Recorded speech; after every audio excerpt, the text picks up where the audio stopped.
যে জীবন আপনার নিজের চুজ করা, সেই জীবন নিয়ে চাইলেও আপনি কমপ্লেন করতে পারবেন না। এই যেমন শখ করে আদরে পালিত বিড়াল যখন আপনার নতুন ব্যাগ, হেডফোন, চার্জার কেটে নষ্ট করবে, যে দেখা ছাড়া আর কিছুই করার থাকে না।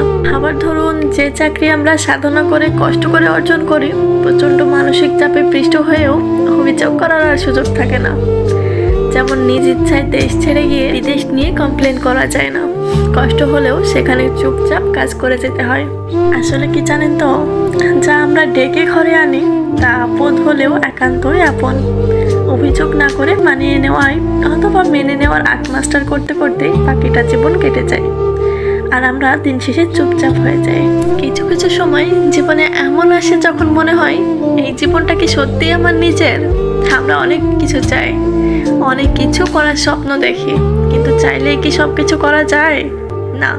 জীবনের একটা সময় এসে আমরা বুঝতে পারি, শুধু নিজের ইচ্ছা থাকলেই জীবন নিজের মতো করে সাজানো যায় না।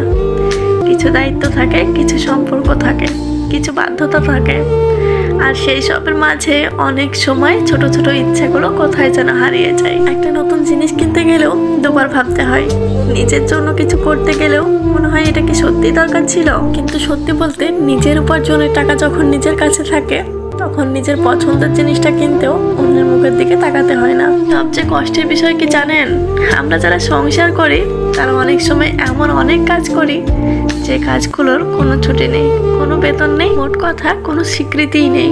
সকাল থেকে রাত পর্যন্ত কাজ করলাম, সংসারের জন্য করলাম, আপন মানুষগুলোর জন্য করলাম।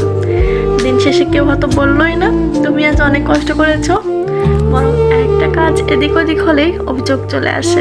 তখন মাঝে মাঝে খুব ইচ্ছে করে সবকিছু রেখে একটু নিজের মতো করে বাঁচি, ইচ্ছে করে কোথাও ঘুরতে যাই, নিজের পছন্দের একটা জিনিস কিনি, আবার অবসর সময়ে একটা সুন্দর জায়গায় বসে কিছুক্ষণ নিজের সঙ্গে সময় কাটাই। কিন্তু বাস্তব জীবনটা তো আর মনের মতো হয় না। কখনো সন্তানের কথা ভাবতে হয়, কখনো সংসারের কথা, কখনো পরিবারের কথা, আর এভাবেই নিজের কথাটা দিন শেষে মনে পড়ে। আমরা অনেক সময় নিজের ইচ্ছেগুলোকে মেরে ফেলি, শুধু একটু একটু করে পিছিয়ে দিই। ভাবি হয়তো আজ না হয় থাক, পরে করব, কিন্তু সেই পরেটা কখন আসবে সেটা কেউ জানে না। দিন শেষে একটা সময় এসে বুঝি, জীবনে অনেক কিছুই আমরা করতে চেয়েছিলাম, কিন্তু পরিস্থিতির কাছে চুপ হয়ে গিয়েছিলাম। হয়তো সবকিছু নিজের ইচ্ছে মতো করতে পারছি না, তাই বলে স্বপ্ন দেখা বন্ধ করে দিতে হবে এমন তো কোনো কথা নেই। একদিন হয়তো পরিস্থিতি বদলাবে, একদিন হয়তো নিজের জন্য কিছু করতে পারবো, আর সেই আশাটুকুই থাকুক না। কারণ মানুষ আসলে অনেক কিছুর অভাব সহ্য করেই বেঁচে থাকতে পারে, কিন্তু আশা হারিয়ে ফেললে বাঁচাটা কঠিন হয়ে যায়।